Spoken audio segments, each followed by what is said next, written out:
All right, welcome back everybody to another segment of Fishing Academy by Captain Sergio.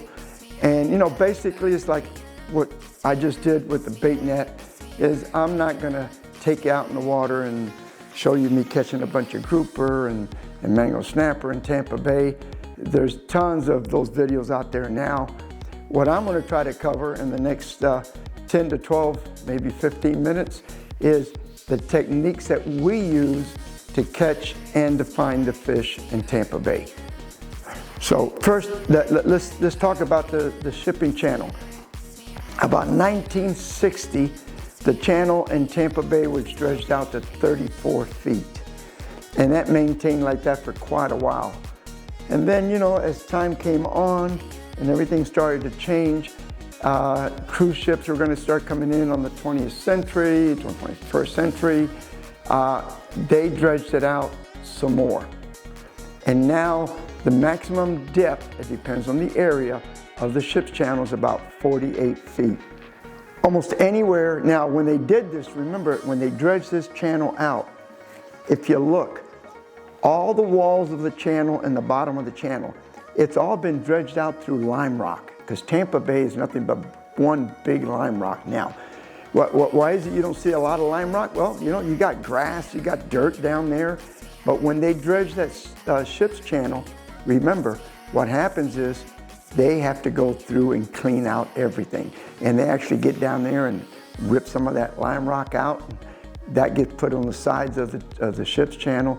So this is why the Tampa Bay ship channel, all the way from Egmont, all the way in to Port Tampa, into the downtown area, is such a good area to fish for mango snapper, for grouper, sea bass, grunts, and nice sharks and some Goliath grouper, quite a few of them. So again, all I'm gonna try to do is just kind of take you a walk and give you an idea what you're looking for. Number one, you know, look on the charts for wrecks. Now, the newer charts show some wrecks. If you can get a hold of these old charts, old Coast Guard charts that are 20, 30, 40 years old, when I go to some of these yard sales and they got fishing tackle, I'll look for old charts. They'll show you some of the wrecks that are no longer listed on these new, you know, charts. Now, I'm sure that the big old Coast Guard charts that they still have will show some of them, but the ones that you normally buy at your tackle store that tells you there's trout and redfish here, well, yeah, they'll show you some wrecks, they'll show you the artificial reefs. But there's about, over the years, there's about 23 wrecks in Tampa Bay. Now some of them have been covered up over the years, but they're there. Just because you see them on a chart, remember that's PA. A lot of times you see a little P and an A next to the wreck, and as you see on the chart right now, on the chart, you'll see what a wreck looks like, and I've got some pictures there for you to look at. So, again, PA means position approximately. Now, I've found a few of these wrecks over the years, and I can tell you, PA means I've found some of these wrecks 3 blocks from where it says it was. So don't give up. Every time you go through an area, if you see there's a wreck, you know, just go over it. Next time, go 10 feet away from it, go 30 feet away from it. It's all about T&M, your time and money to go out and find these things. But if you can find some of these wrecks, let me tell you, they're a gold mine, especially if you find one of those that very few people know about or some people don't even know about. And on the chart, you'll see that there's a couple that I got marked right off of F-cut. There's 2 there that I fish off and on. They're good for grouper, especially this time of the year. As the summer comes on and the weather gets warmer, you'll get a lot of cobia sitting on top of these wrecks because of all the bait that's down there. And of course, you got the problem with Goliath grouper. They do move into these wrecks. But that's one spot you want to look at. So that's wrecks. The other one is don't overlook artificial reefs. There's quite a few. You got a Courtney Campbell, you got one Howard Franklin, you got one Port Tampa, you got Apollo Beach, you've got the one by Ruskin, and then you got the one by Egmont. all these artificial reefs do hold quite a few fish. Now, the problem with that is, you know, they get picked over pretty good for as far as the big grouper go, but you get a lot of mangled snapper, you're going to get a lot of Key West grunts, you're going to get a lot of sea bass, and also cobia. Again, in the summer months, cobia like to hang around any structure like that because there's a lot of food source for them. So the second spot I would try to learn is, you know, the artificial reefs. And then, of course, the one that everybody likes is the shipping channel. Now, the shipping channel, what you're not going to try to fish is right in the middle of the channel. Most of the time, I like to find the little ledges to the side of it, on top of the channel. So you got a 48-foot channel, let's say, and it tapers out till about 30 feet. Well, right there sometimes, remember, when they went beyond that 34-foot mark, a lot of that stuff, just the big rocks and stuff got thrown on the side of the channel. So, and you got ledges in there when they were dredging this out. So you want to fish usually the upper part, the drop side of the ship's channel, and if you got some good equipment, we'll talk about that later, you can find it and you can mark it. Now, there's probably 1,000 places to fish in the ship's channel. But again, it's all T&M, your time and your money. You got to go out there, you got to look for it, you got to find some time to find out where they're at. And then the other important thing is your tides. And as far as tides go, you don't want full moon tides because it's really tough. You got too much current unless you fish them at the end of the incoming, the start of the outgoing. I like the nip tides where you have slow moving tides. The fish will get out from the ledges, gets out of the rocks, and they'll get out there and you'll start catching them that way. Also, it's a great time for mangled snapper and those type of species because they don't have to fight the current. But again, tides play an important role. Try to get the days that you go out, the slower moving tides. If you can't, then remember, try to fish the start of an outgoing, the start of an incoming, because that's, you got about 45 minutes to an hour to fish before that tide really starts to rip. And that's one little thing. Now, let's talk a little bit about the tackle. You know, there's all kind of talk out there about the kind of tackle to use, the line and the leader, and we're going to cover that. But if I normally would use, as far as like the rods go and the reels, I'll use I love to use the spinning, and I'll usually go ahead and use a 4 or 5,000. Yeah, this happens to be a blackfin 5,000 spinning reel. I don't put more than 40 pounds on it. That's the maximum I put on them.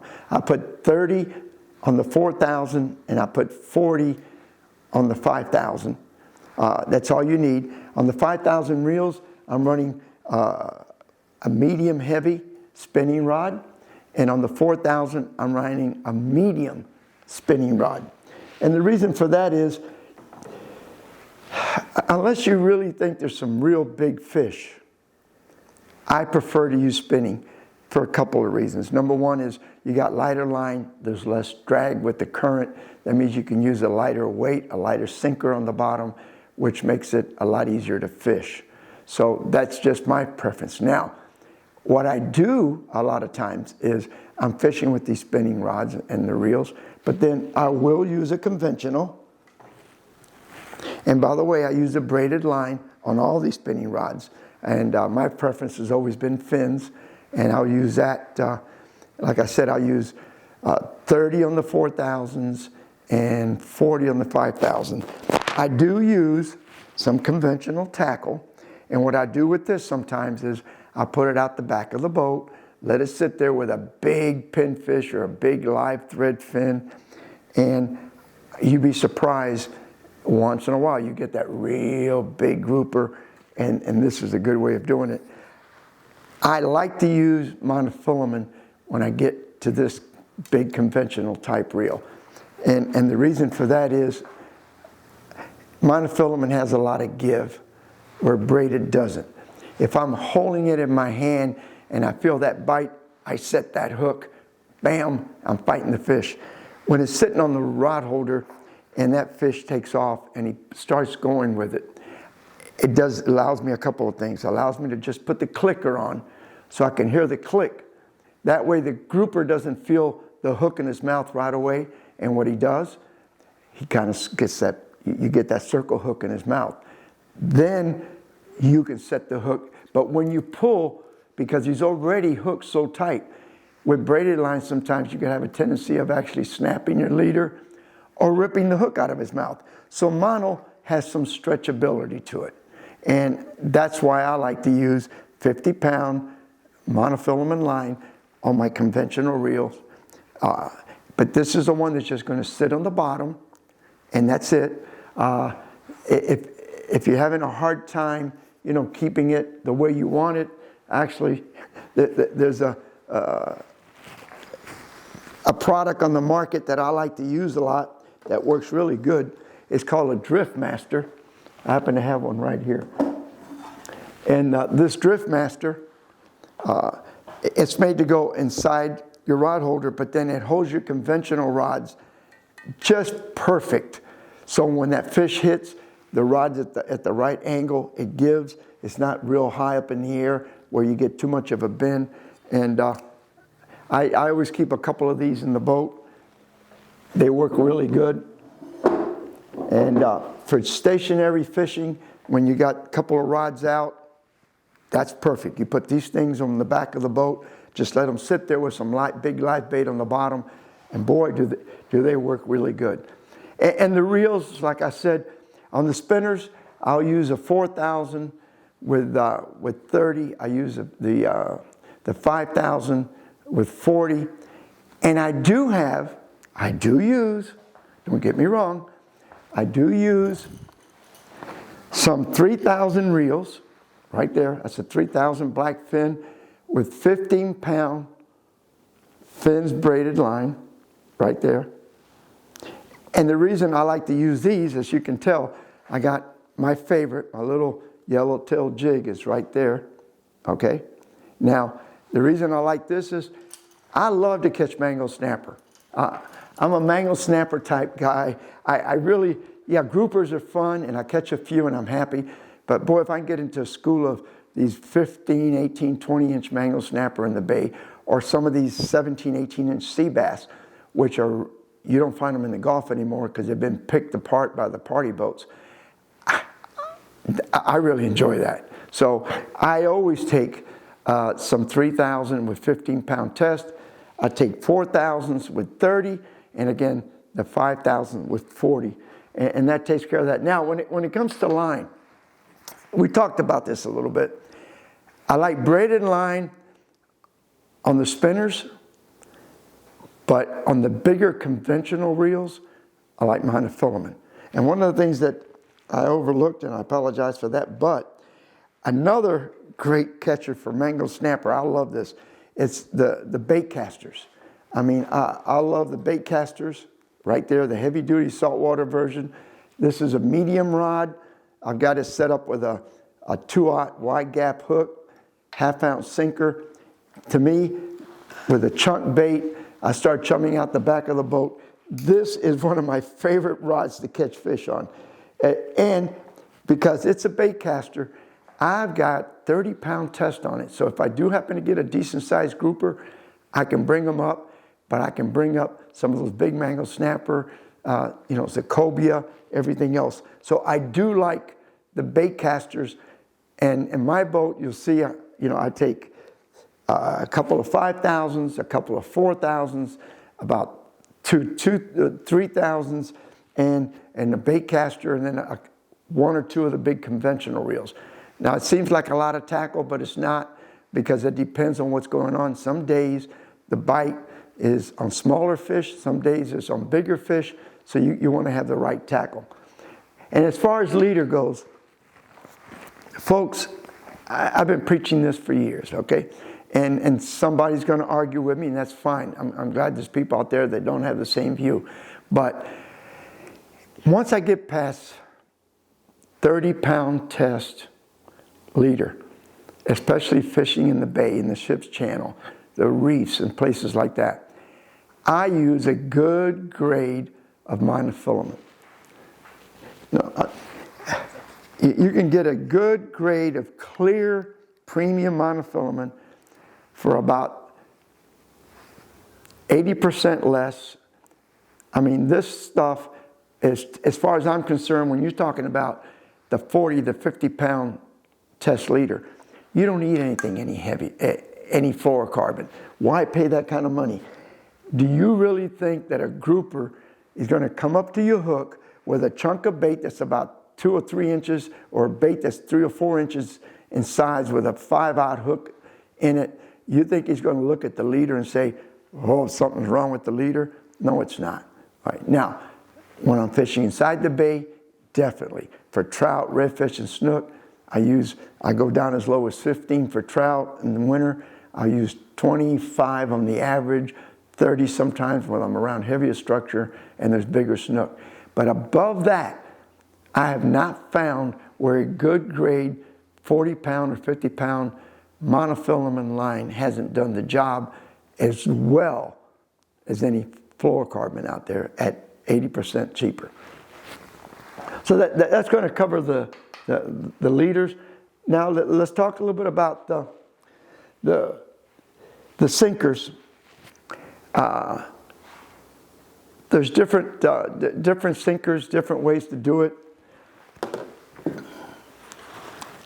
This is a short version of it, but this is one of my rigs that I like to use. Now, remember, this is just for show. Usually my leaders are going to be about 30 foot long, and I'll have 2 hooks hanging from it with an egg sinker on the bottom. What it does is once it hits the bottom, I can keep it this way. I've got 2 baits. The hooks are going to be spaced about 10 inches apart. You got about a 3-foot leader, so I keep it about a foot from the sinker. I put my first hook. I make another rig about another 10, 12 inches above that. And then it goes, the rest is leader. This works very good when there's a bunch of other fish around and you're trying to get the grouper started. You've got 2 baits down there. You're going to get these mango snapper. You're going to get some of the trash fish, and they start pecking on it. It creates that boom, boom, boom, boom action that's going to bring the grouper to see what's going on. So this is very good. And to me, it works excellent, this rig. And of course, the other one, it's the old conventional. And it's very simple. It's just an egg sinker sitting on top of your hook. Just like this, right there. Now, if you notice, I've got a bead on there. And the reason for that bead, I really believe in these things. I use them for sheephead fishing and everything else. That sinker coming up and down on top of that hook starts to wear on that knot, and you can lose some fish. By putting that little bead on there, that sinker hits that bead first, and it doesn't tear up your leader. Plus, I don't know why, maybe the color, I like green, and there's a fluorescent yellowish color. Those two, they seem to attract the grouper a little more than not using it. And here again, it's just, preference. Now, what we're going to do for bait. Well, let's talk about live bait first. The best baits to use, as far as I'm concerned, is, again, it's what you're going after. If you strictly just want grouper, yeah. But if you want to get a mixture of a little bit of everything, I always start off with a greenback, greenback sardine. You've seen this. That's ones you catch on the flats all the time, especially if you can get them in about 3 inches to 4 inches. They're perfect for sea bass, mango snapper, grunts, flounder, because there's a lot of flounder sometimes along the edges of the ship channel. And it's a great bait. Plus, it's a great bait to chop up and use for chum. You can cut it up into small pieces, slowly let the current take it behind the boat. You can bring the grouper up to the surface by doing this. Then my real good choice for grouper is the thread fin sardine right there. And the reason for that is it's a stinky bait. It doesn't live as long or as well as a greenback does, but you can get them in about 5-6 inches around the range markers. And let me tell you, they do make a great bait, whether they're live or whether it's dead on the bottom. If you're going to use them as dead, you can cut a big one into 2 chunks and just let it sit on the bottom, and you'll be surprised how the grouper will come up and hit it. One of the killer baits for me that a lot of people don't use, but I use it whole, I love to use Spanish sardines right there. See that little Spanish sardine? Man, let me tell you, you put that sucker, put the hook right through the nose, break the tail off, let it ooze out a little bit. You buy these frozen in 5-pound boxes. When the bite is slow, I'll pull out some Spanish sardines, and let me tell you, it does make a difference.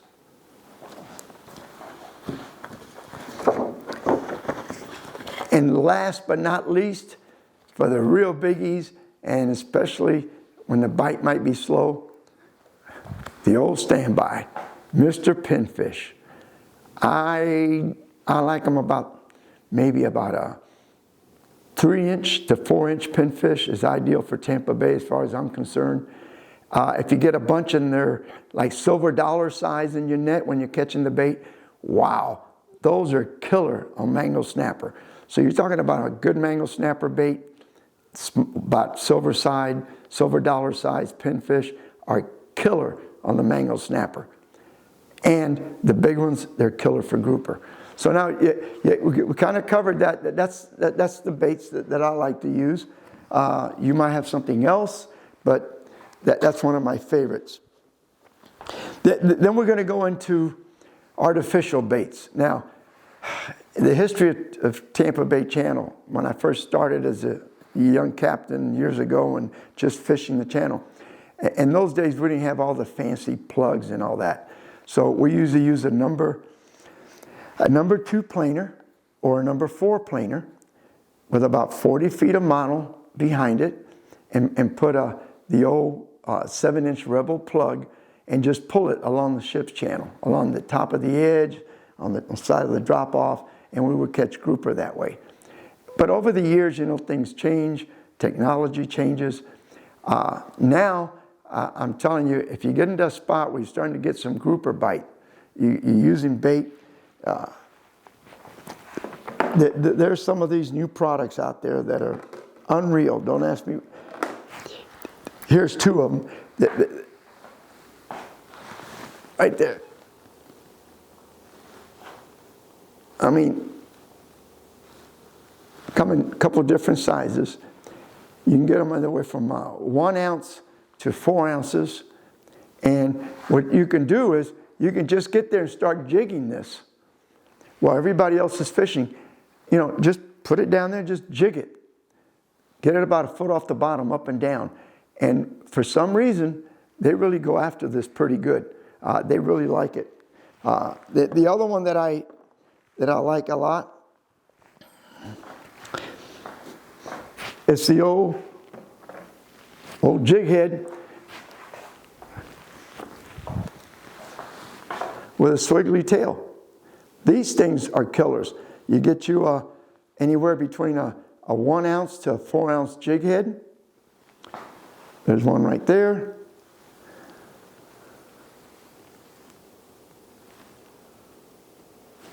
And you put the tail on it, and the same thing, get it down to the bottom, just about the length of a rod, up and down, up and down. A lot of times when the bite is slow, it's either aggravation or just something, because there's something there just keeps doing this that gets the grouper going. So if you get into an area where you're catching a few fish but the bite's real slow or the current gets a little strong, try using these artificial baits. They work really, really good. And now we're going to get to kind of like the nitty-gritty of everything is electronics. You know, technology, again, it's wonderful. When I was a little kid, it used to be Loran A.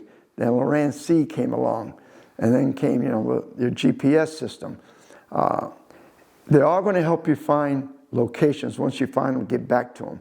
But to find the spot, to mark it on your GPS, you need a good depth finder with a good size scan.